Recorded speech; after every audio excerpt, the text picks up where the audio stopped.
Hola de nuevo. También saludamos a los que están por YouTube. Y estamos en nuestra serie de predicaciones felices, relajados e imparables. Y si quieres recordar por qué este título, lo explicamos en el primer vídeo de la serie, así que puedes ir allí. Y muy emocionado hoy.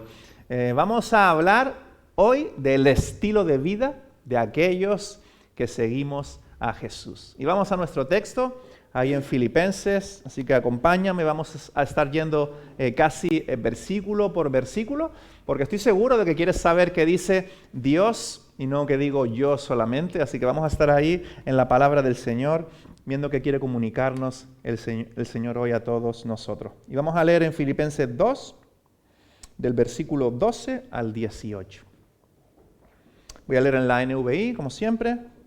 Dice así: así que, mis queridos hermanos, como habéis obedecido siempre, en mi presencia y ahora en mi ausencia, llevad a cabo vuestra salvación con temor y temblor. Pues Dios es quien produce en vosotros tanto el querer como el hacer para que se cumpla su buena voluntad. Hacerlo todo sin quejas ni contiendas, para que seáis intachables y puros, hijos de Dios sin culpa, en medio de una generación torcida y depravada. En ella brilláis como estrellas en el firmamento, manteniendo en alto la palabra de vida. Así en el día de Cristo me sentiré satisfecho de no haber trabajado en vano. Aunque mi vida fuera derramada sobre el sacrificio como libación y servicio que proceden de vuestra fe, me alegro y comparto con todos mi alegría. Así también, 18, alegraos y compartid vuestra alegría conmigo. Mi título hoy es Estrellas en el firmamento. Hay un estereotipo generalizado en cuanto a padres e hijos, que lo transmitimos a veces en las bromas acerca de la familia, o que lo transmiten en las películas con sus clichés y sus estereotipos, ¿no? Que es el de padre persiguiendo a sus hijos, padres repitiéndoles a sus hijos una y otra vez cómo han de vivir, y los hijos una y otra vez queriendo vivir a su manera, ¿no? Es un estereotipo generalizado. Cuando tenemos niños que son bebés, todavía es medio fácil, son cosas muy físicas, ¿no? Solamente cuando ya van creciendo, empiezan a caminar y tal, aún podemos manejarlos, ¿no? Pero cuando ya pueden tomar sus decisiones, viene este estereotipo de la cultura, ¿no? Padres diciéndole a los jovencitos lo que tienen que hacer y los jovencitos haciendo lo que les da la gana, para bien, no sé, o para mal, ¿no? Es un estereotipo, no sé si te sientes identificado o no, pero suele ser así. Y es un poco lo que Pablo está haciendo. Pablo se está poniendo hoy un poco en el lugar de un padre, ¿vale? Está como diciéndonos: hijos míos, os vuelvo a recordar, ¿no? La repetición es una clave en la pedagogía, Dios lo sabe, y está sucediendo esto. Y Pablo dice: este es el estilo de vida de los hijos de Dios, os lo voy a volver a repetir, como un padre que repite a sus hijos un poco reticentes a cumplir su voluntad, ¿no? Y nos dice el versículo 12 por eso: así que, o sea, os he estado diciendo cosas, llevo ya casi 2 capítulos hablando. Nos acaba de decir algo gigantesco, ¿no? ¿Recuerdan? Hace 2 domingos decía: vuestra actitud, en el capítulo, en los versículos anteriores, vuestra actitud sea como la de Cristo Jesús. ¡Wow!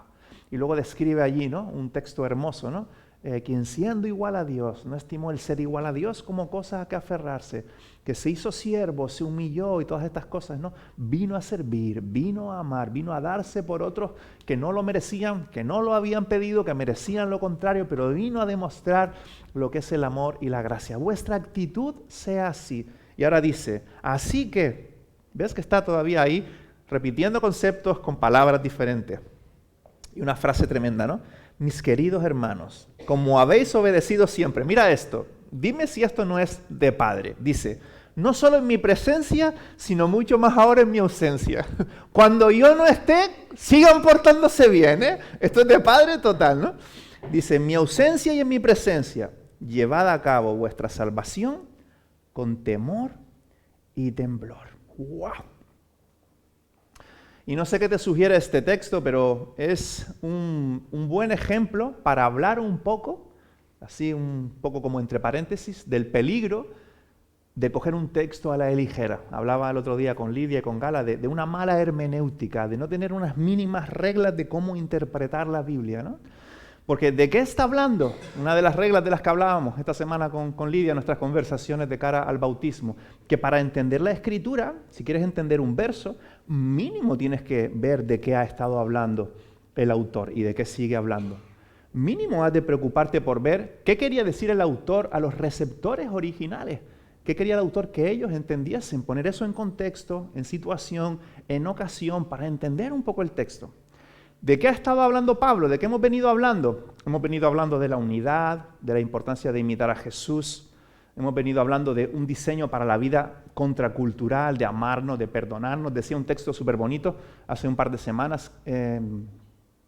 Dice que seamos humildes, mirando a los demás como superiores a nosotros mismos. Todas estas ideas bonitas, ¿no? Y esto es un poco un resumen de ese llamado. Ni siquiera es algo personal. A veces lo hemos tomado como algo personal y decir, se puede perder la salvación. Primero, Pablo no está hablando de soteriología, no está hablando de salvación, no es el punto. Y segundo, ni siquiera es algo personal, está hablando a la iglesia. Y después de dar algunas instrucciones, les dice, ocupaos en vuestra salvación, iglesia. Estas cosas que hemos hablado, la salvación que estáis viviendo, llevadla a cabo con temor y temblor. Tomaos esto en serio. Tomaos esto con honor, en base a las cosas que hemos estado diciendo, de la unidad, del amor, de imitar la actitud de Cristo. Aquí no se está hablando de salvación. De hecho, aunque se estuviera hablando de salvación, es que tampoco dice el texto que se pierde, como algunos interpretan en este versículo, ¿no? Que la salvación se pierde. No se pierde, ¿sabes por qué? Porque depende del Señor. Si la salvación dependiera de nosotros, primero que sería salvación por obras, segundo, estaríamos perdidos. Pero la salvación la guarda el Señor. Él nos salva por pura gracia. Él tiene hijos que son hijos para siempre. Así que lo que el apóstol Pablo está haciendo es ratificar lo que ha dicho. Mira el ejemplo de Jesús. Sigue en tu proceso de discipulado. ¿Recuerdan cómo definíamos lo que es ser discípulos? Hacer discípulos, guiar a las personas, y tú eres una de esas personas, en una relación creciente con Jesús. Y ahí estamos todos. Ahí estoy yo y ahí estás tú. Mirando a Jesús, siguiendo su ejemplo. Y Pablo aquí resume un poquito, con temor y temblor. Esto es algo importante, con reverencia, con honor. Venga, háganlo. Está diciendo este Pablo padre hoy, ¿no? Ahora, mira el giro del versículo 13. Atento al texto ahí. Pablo dice, ocupaos, ¿no? Dice la NVI.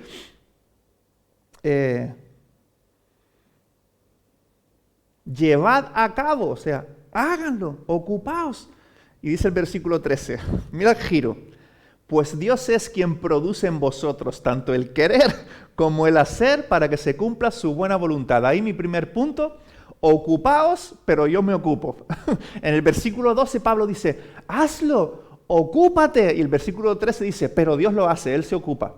Y es como, ¿yo tengo que ocuparme con temor y temblor o es Dios quien lo hace? Porque dice el 13 que Él produce en nosotros no solo el hacer, sino el querer, los deseos, aquello por lo que tu corazón late, lo hace Dios. El versículo 12 dice, hazlo tú. Y el versículo 13 dice, yo lo hago. ¿En qué quedamos, no? ¿Con qué nos quedamos? No sé si es la mejor ilustración, pero a veces, no sé, pensando en las cosas que el texto quiere compartir y pensando en ejemplos, me vienen ilustraciones así, que a veces son un despropósito, pues lo siento, ¿no? Es lo que se me ocurre. Y pensaba en mis hijas en casa durante muchos años, ¿no? Que a veces les doy tareas o ellas tienen adjudicado algo que hacer en casa, ¿no? Y lo hacen, o medio lo hacen, pero yo y Ceres sabemos que al final tenemos que hacerlo. O sea, ellas lo hacen, pero nosotros lo hacemos. Por ejemplo, el lavavajillas. Ahora tenemos horarios diferentes con el tema de que aquí unas tienen horario partido, otras no, es más complicado, pero antes que todas salían a las 2, teníamos una rutina de turnos y cada día una ponía el lavavajillas y tal. ¿Cómo crees que una niña de 6 años, de 9 años, ponía el lavavajillas? Los vasos en vez de estar para abajo estaban para arriba, los platos todos cruzados, las cosas puestas de tal manera que no iba a poder girar el aspa. Tenía que yo luego volver y me daba más trabajo y tenía que medio sacar todo y recolocar todo. Ella lo estaba haciendo, pero yo lo estaba haciendo. O el otro día estaba una de mis hijas aspirando. Yo sabía que no iba a aspirar bien y encima casi rompe la aspiradora porque se le cayó y casi se medio abrió, tuve que medio recomponerla, casi la rompe.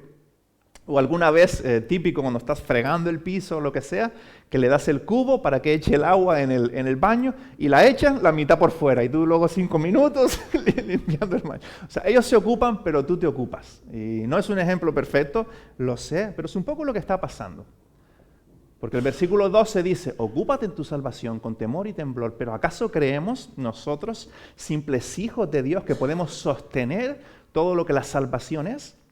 Por eso el versículo 13 es una ráfaga de esperanza, de gracia. Dice, Dios lo hace, no solo lo hace, produce en ti los deseos para que lo hagas. Tienes que ocuparte, vamos adelante, hazlo. Pero descansa en que Él lo está haciendo, en que Él es tu Padre eterno, Él se está ocupando, Él está en control, Él no pierde el control, Él lo va a hacer.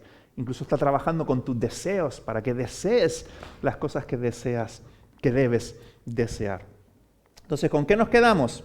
Bueno, nos quedamos con que sí, hay un punto de, somos hijos, igual que mis hijas, de responsabilidad.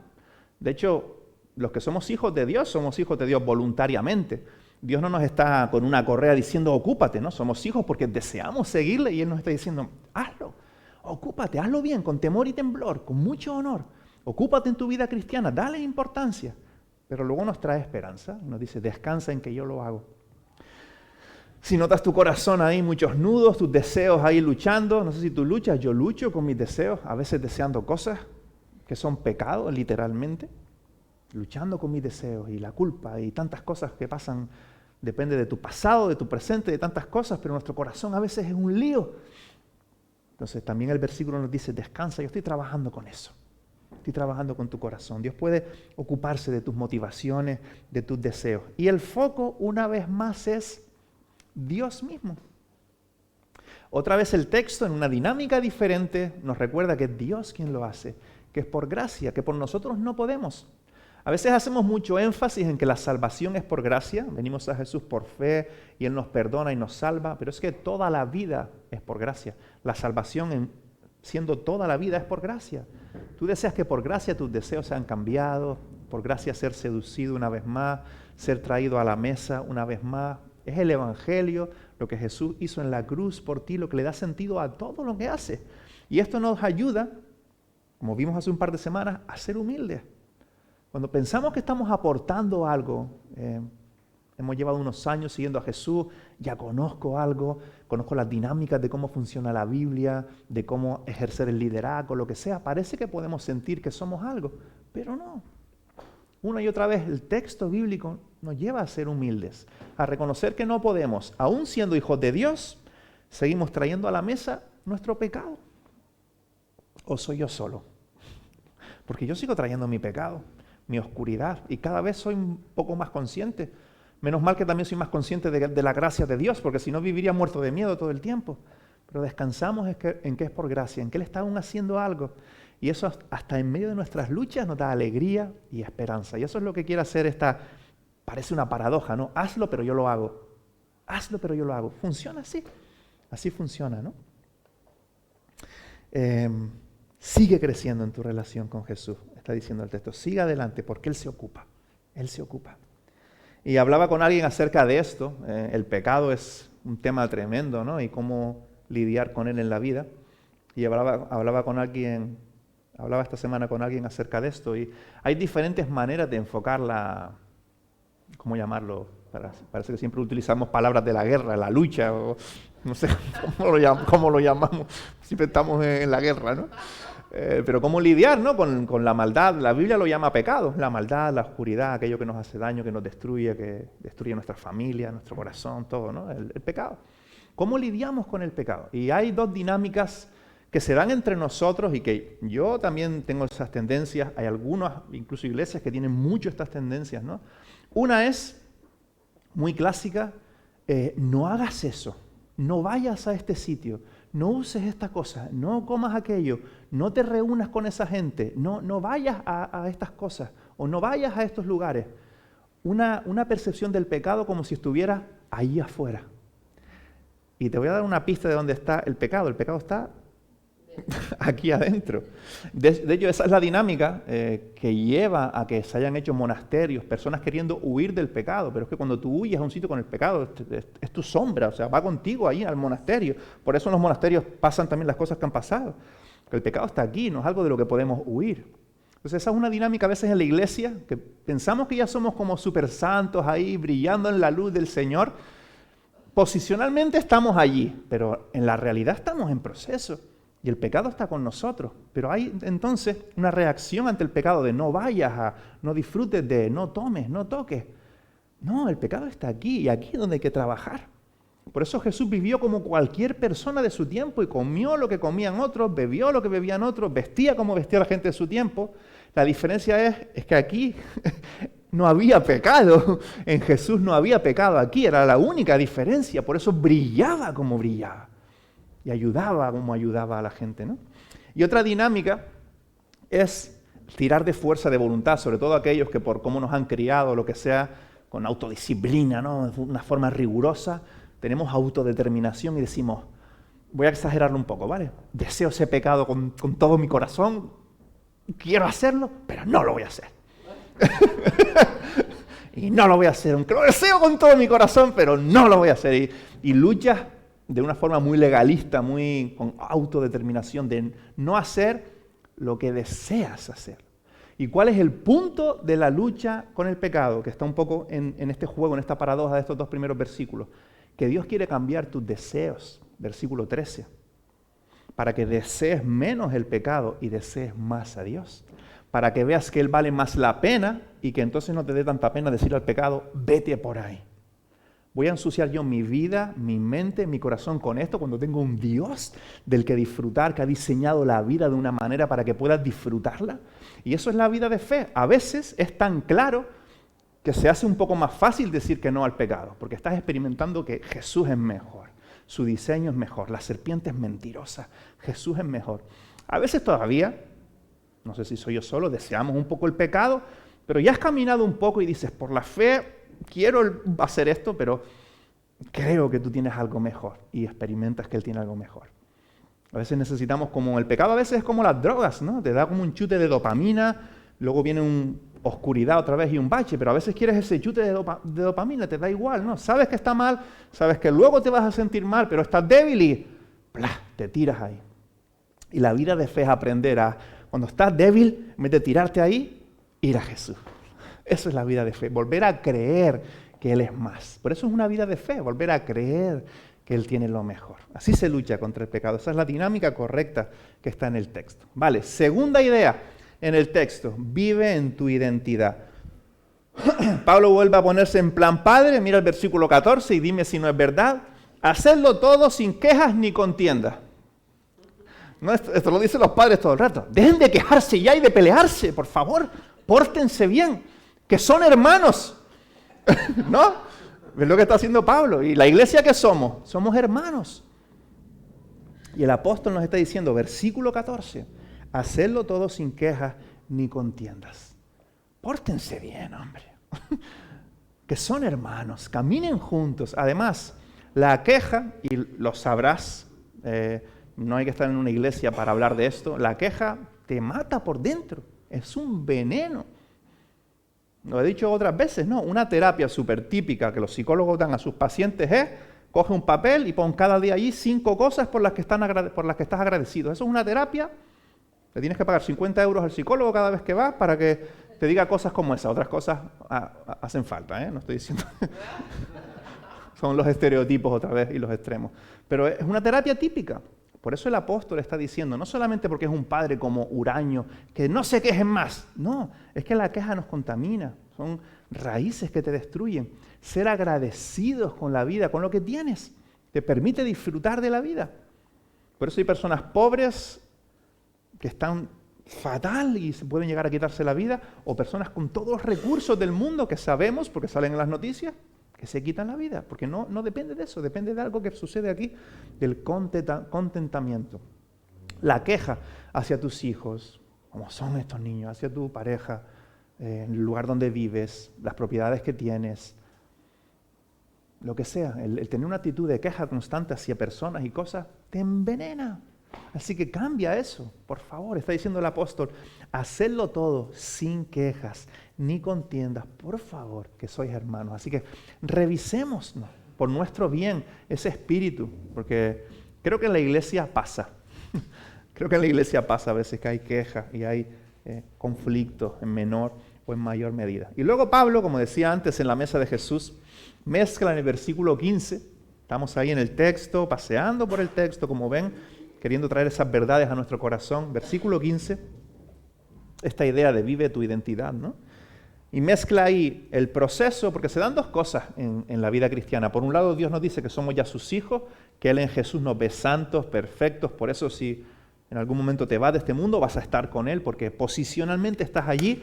Pero luego está el proceso en el que estamos de llegar a ser eso que Dios quiere que seamos. Y esas dos ideas están mezcladas ahí en el versículo 15. Dice, para que seáis, que también somos, pero para que seáis también intachables y puros, para vuestro propio bien. Hijos de Dios, que lo somos, sin culpa, en medio de una generación torcida y depravada. Y esto es un temazo, el tema de la culpa.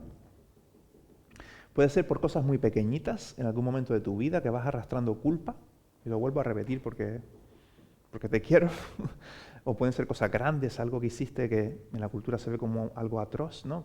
Y arrastras una culpa. Puede ser por algo que tiene que ver con la salvación, como que sientes que no mereces, que sientes que Dios te está mirando como con reticencia, no terminas de experimentar que Dios es tu Padre, que está contigo en tus días oscuros y en tus días claros, y luchas con eso. Puede ser por el servicio, muy clásico en las iglesias, sentir que no estás haciendo suficiente, que no estás sirviendo suficiente. Pues déjame invitarte a, en el nombre de Jesús, dejar la culpa atrás.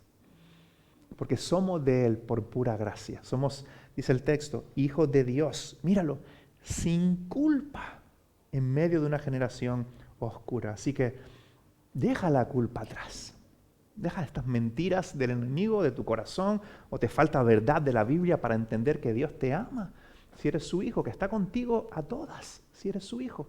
Y si no eres su hijo, tienes un problema con la culpa y con Dios como juez. Pero puedes venir a Jesús por la fe. Puedes venir a Jesús por la fe. Y luego mira el piropo del Espíritu Santo aquí, las palabras al final del versículo 15. Mira qué bonitas, ahí mi título, ¿no? Y aquí Pablo lo afirma, no dice que sea un proceso, aquí lo afirma. En medio de esta generación y de este mundo oscuro, en ella brilláis como estrellas en el firmamento. ¡Qué bonito! Así que la próxima vez que te mires al espejo, recuerda esto, yo soy una estrella que brilla en el firmamento. Lo dice el Señor, lo dice la palabra del Señor, esa es tu identidad que irradia la luz de Jesús, que está llamado a irradiar la luz de Jesús. Ahora, ¿dónde descansan estas realidades tan potentes, tan poderosas, que somos como estrellas irradiando luz en el firmamento? Hace unos años fui, cuando mis hijas eran más pequeñas, obviamente teníamos que llevarlas a todas partes, no podíamos dejarlas solas en casa, ¿no?, cuando tenían 3, 4 años, y fuimos al súper y otro clásico, ¿no? Un niño ve algo que le gusta, no recuerdo, estuve intentando recordar qué era, un chocolate, un huevo de chocolate o una fruta, puede ser cualquier cosa, que un niño de repente lo coge, lo quiere, y tú sabes que si se lo quitas de las manos vas a tener un problema. Que la gente te va a mirar en plan, ¿qué estás haciendo que tu hijo está llorando, no? Pues mi hija cogió algo, y era algo que no estaba mal, dije, bueno, te lo compro, no pasa nada, no voy a luchar esa batalla, te lo compramos y ya está, ¿no? Pero llega un momento que llegas a la caja, ¿no? ¿Habéis vivido esa situación alguno? Y en la caja tiene que soltarlo. Hay cajeros que están en un nivel de paternidad tan pro que van a buscar otro producto para pasarlo, o sea, eso yo lo he vivido, ¿eh? Tranquilo que voy a por otro igual para que no lo suelte, pero esta cajera muy simpática, no sé, la miró a mi hija por no conocerla, lo que sea, le dijo, cariño, un momento, que lo cojo y lo paso y en menos de un segundo lo cogió, ¡pip, pap, pam! Ya lo tenía mi hija otra vez en las manos, ¿no? Porque mi hija estaba aferrada a ese chocolate y no iba a soltarlo. Era como si le fuera la vida en ello. Versículo 16. Aferrados de la palabra de vida como un niño. Punto 3. Aférrate como un niño. No pienses tanto. No pienses tanto, aférrate como un niño a ese chocolate. Nuestra identidad, ¿dónde descansa? Preguntaba, descansa en Jesús. Y el texto, hay traducciones que dicen pon a Jesús en alto o pon la palabra de vida muy en alto, en el lugar donde está lo más importante, donde siempre puedes verla. Y hay otras traducciones que dicen aférrate, agárralo con todo tu ser a la palabra de vida, que es Jesús mismo, porque nuestra identidad descansa en Él. Por eso, cuando vienen las dudas, cuando viene la culpa, cuando vienen los problemas, cuando viene el desánimo, ¿qué tenemos que hacer los hijos de Dios? Aferrarnos otra vez a la palabra de vida, si es que no hay más fórmula. Siempre es Jesús. Es como en la escuela dominical, que tú preguntas cualquier cosa, ¿por qué Moisés no confió en Dios y se acostó con otra mujer y tal? Jesús, ¿no? La respuesta de los niños, Jesús. Pues, Jesús casi siempre es la respuesta, pues aquí es Jesús otra vez. Versículo 16. Aferraos a la palabra de vida. Porque el cristianismo no funciona si hacemos a Jesús parte de nuestra vida. El cristianismo no funciona si le hacemos a Jesús un hueco en nuestra vida. No sé cómo lo entiendes. Seguir a Jesús, el cristianismo solo funciona si haces de Jesús toda tu vida. Si pones toda tu vida en sus manos para que Él comience a trabajar con toda tu vida. Y es muy fácil, y lo respeto 100%, claro que sí, obviamente, tomar el culto dominical o la fe o algún aspecto de la religiosidad como una parte de tu vida, ¿no? Como una figurita que tienes allí, que tiene un valor, que está bien, hay una ética que te gusta, te puede gustar estar aquí los domingos, pero eso es muy diferente a coger toda tu vida y ponerla delante del Señor y poner tu fe y tu confianza en Jesús para que Jesús comience a trabajar en ti y tú comiences a seguir a Jesús. Eso es muy diferente, es como mi hija aquel día. Para mi hija en aquel momento, su vida entera se resumía a no soltar aquel chocolate. Así que aférrate a Jesús como un niño, no pienses tanto, aférrate a Jesús. Y mira, Jesús había satisfecho, había llenado de tal manera al apóstol Pablo, quien escribe este texto, que mira cómo se sigue expresando. Versículo 17. Y aunque mi vida fuera derramada, dicen algunas versiones literales, en libación. Libación era una ofrenda que se daba en el altar líquida, ¿no? Derramabas allí algo de valor, ¿no? Vino o alguna cosa líquida derramada ahí en la ofrenda como algo para dedicárselo al Señor, ¿no? Y aunque mi vida fuera derramada sobre el sacrificio y servicio que proceden de vuestra fe, Pablo aquí hace un juego, ¿no? Usando la libación como metáfora, ¿no? De su servicio a la iglesia. Dice, aunque mi vida sea eso, una ofrenda, algo que derramo ahí sobre vuestras vidas,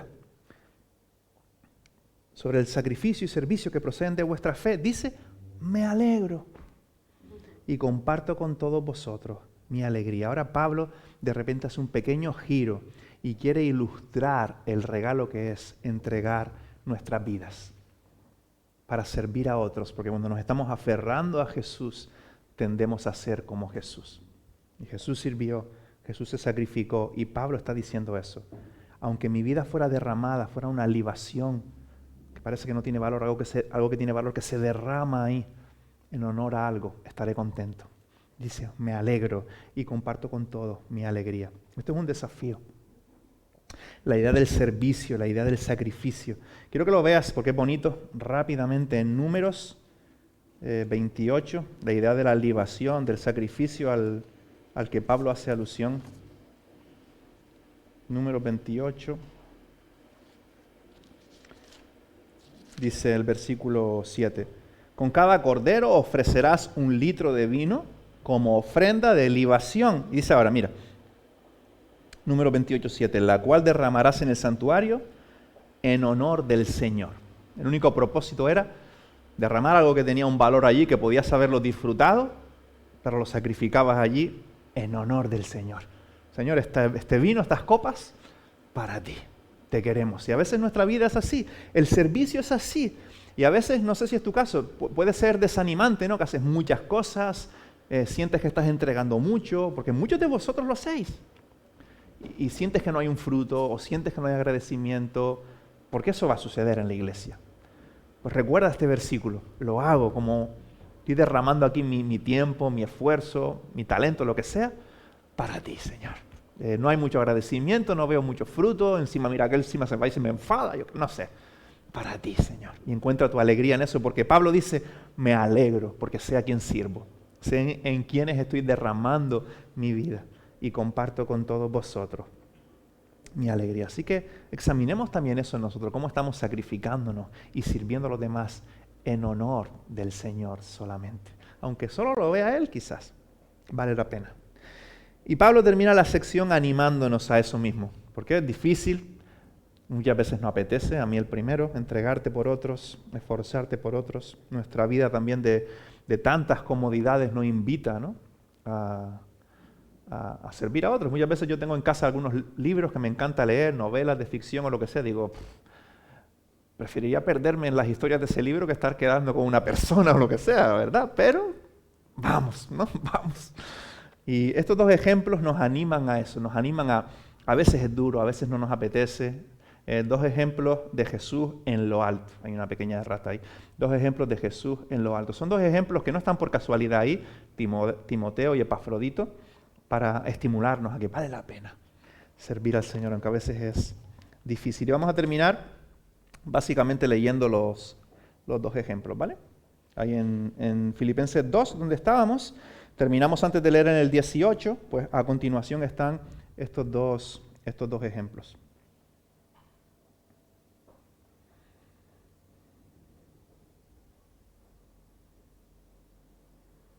Dos ejemplos que brillaron como luces en el firmamento. Dice, espero en el Señor Jesús enviaros pronto a Timoteo. No sé si Pablo era consciente de que al nombrar los ejemplos los iba a estimular o solo es trabajo del Espíritu Santo que inspira, pero son dos ejemplos bonitos, ¿no? Os voy a enviar a Timoteo para que también yo cobre ánimo al recibir noticias vuestras. El amor ahí del apóstol, ¿no?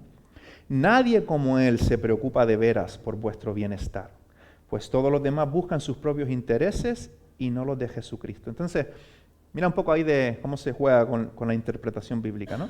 Dice el 21, nadie más busca los intereses de Jesús, sino sus propios intereses. Y como dice el versículo 20, que Timoteo hacía evidente que él estaba por los intereses de Jesucristo. Nadie como él se preocupa de veras por vuestro bienestar. Timoteo, al preocuparse de veras por la iglesia, se estaba preocupando por los intereses ¿de quién? De Jesucristo. ¿Ves ahí el juego? Qué bonito. Así que cuando te preocupas por alguien, te estás preocupando por lo que le interesa a Jesús. Y ahí hay ánimo para hacerlo. Estoy haciendo lo que te interesa, Señor. 22. Pero vosotros conocéis bien la entereza del carácter de Timoteo. Mira cómo Timoteo habla de su gente. Cuando sabemos que Timoteo era débil de carácter. Pero es el Timoteo de Pablo, que ha servido conmigo en la obra del Evangelio como un hijo junto a su padre. Y mira la generosidad del apóstol, que tiene allí con él a Timoteo, y seguro que Timoteo le servía, mínimo le hacía compañía, pero dice 23, así que espero enviároslo. Os lo voy a dar, tan pronto como se aclaren mis asuntos, y confío en el Señor que yo mismo iré pronto a serviros. Pablo también está por los intereses de Jesucristo. Y luego Epafrodito, un nombre ahí para tu próximo hijo, 25. Ahora bien, creo que es necesario enviaros de vuelta a Epafrodito. Recuerdan que Epafrodito llevó ofrendas, comida, ropa, no lo sé, a Pablo, y que luego él va con esta carta, de vuelta a Filipos, ¿no? Y aquí está Pablo con intenciones de mandarlo de vuelta, y por eso ellos tenemos esta carta hoy en día, ¿no? Mi hermano, mi colaborador, mi compañero de lucha, a quien vosotros habéis enviado para atenderme en mis necesidades. Él os echa mucho de menos a todos, y está afligido. Mira esto, Epafrodito estuvo súper enfermo, estuvo a punto de morir y mira lo que le aflige. Afligido porque os enterasteis de que estaba enfermo. O sea, el pobre Epafrodito está hecho polvo y lo que le aflige es saber que ellos saben que está hecho polvo. Le preocupa que ellos se preocupen cuando él está mal. Mira, el amor cristiano, lo que hace Jesús, ¿no?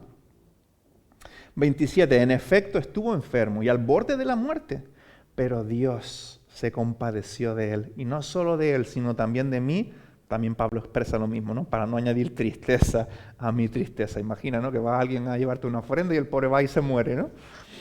28.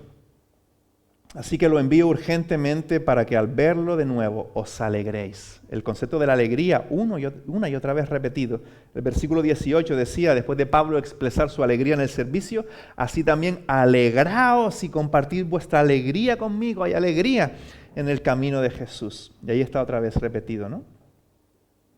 El 28, así que lo envío urgentemente para que al verlo os alegréis y yo esté menos preocupado. Hay preocupaciones a veces también, ¿ves ahí la realidad? A veces somos espiritualoides, ¿no? Y queremos vivir un evangelio que va por encima de las preocupaciones. Y claro que dice Filipenses 4, no te preocupes, sino llévalo todo al Señor. Hay ahí un balance, ¿no? Una manera de preocuparnos, pero claro que a veces hay cosas que duelen el corazón. Jesús mismo, el Santo, sudó gotas de sangre por sufrir una tensión corporal terrible. Y a veces hay épocas así en las que necesitamos de otros que vayan con nosotros, ¿no? Y Pablo no quería que Epafrodito enfermara más, porque no quería estar más preocupado, está diciendo con mucha vulnerabilidad, ¿no? Y yo esté menos preocupado. 29. Recibidle en el Señor con toda alegría y honrad a los que son como Él, porque estuvo a punto de morir por la obra de Cristo. Arriesgó su vida para suplir el servicio que vosotros no podíais prestarme. Dice el 29, honrad a los que son como Él. Y esta es otra enseñanza bonita, ¿no? Porque tendemos a honrar a aquellas personas que son profesionales, que tienen una carrera, que han cosechado logros en la vida. Pero recordemos esto. Las personas que el apóstol, que la Escritura nos llama a honrar, son personas que sirven, personas que aman, personas que se sacrifican, personas que a lo mejor no son nada en términos de la cultura y la sociedad, pero que son todo en términos de los intereses de Jesucristo. Esas son las personas que tenemos que honrar entre nosotros y valorar entre nosotros. Y el texto decía, brillen, no dice brillen, perdón, brilláis como estrellas en el firmamento. Y ahí está nuestra identidad. Terminamos pensando en esto. Las estrellas son luz, son vida, ¿no? Gracias a que hay sol, hay vida en nuestro planeta Tierra, que es una estrella, ¿no? Son luz, son vida, son belleza, son evidencia de que hay, de algún sitio salió esa energía. Nosotros sabemos que salió de Dios y un día las creó. Hablaba con mi hija, con Noah, ayer le preguntaba cómo es que el sol está brillando y desprendiendo fuego y radiación ahí por miles de años y no se consume, ¿cómo es posible? Y Noah explicándome un poco, ¿no? Es algo maravilloso, ¿no? Y eso somos personas como estrellas en el firmamento, llamadas a vivir en nuestra identidad, a aportar luz, a lo mejor con el uso de las palabras, animar a alguien, afirmar la fe de alguien, por lo menos no lo desanimes, no le digas algo malo, ¿no? Aportar luz, aportar vida a otros, gente que está ahí que aún no conoce a Jesús, vivir en nuestra identidad, brillar, disfrutar también de lo que somos, echar fuera la culpa, todas estas cosas de las que hemos hablado, vivir como estrellas que somos, porque esa es nuestra identidad. Gracias, Señor, por un texto especial otra vez, por una afirmación especial, como estrellas en el firmamento. Y no sé si estás aquí explorando la fe, no sé si estás aquí con dudas, pero si no eres de Jesús, te invito a venir a Jesús. Y si el Espíritu de Dios está trabajando en ti, puedes decir algo tan sencillo como, Jesús, creo que eres el Hijo de Dios, el Salvador del mundo, que eres quien dices ser, y quiero que me salves, que me perdones y que me hagas un hijo de Dios, que me regales tu presencia en mi vida y quiero seguirte a partir de ahora. Y si haces esa oración con tus palabras, comenzarás a ser un hijo de Dios y cuéntaselo a alguien para que pueda acompañarte en eso. Y a los demás, Señor, ayúdanos a ser como estrellas en el firmamento, a aportar luz y a disfrutar de lo que en ti somos. En el nombre de Jesús, amén. Amén.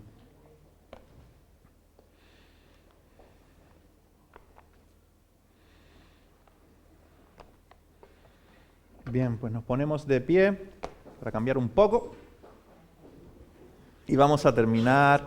Hemos cantado, hemos disfrutado, hemos escuchado la palabra del Señor y ya nos despedimos simplemente recordando estas palabras a modo de bendición, ¿no? Es un texto extraordinario que declara verdades que necesitamos oír, así que nuestro Señor Jesucristo mismo y Dios nuestro Padre, que nos amó y por su gracia nos dio consuelo eterno y una buena esperanza. Que este Señor os anime y os fortalezca el corazón para que tanto en palabra como en obra hagáis todo lo que sea bueno en el nombre de Jesús. Amén. Que Dios te bendiga.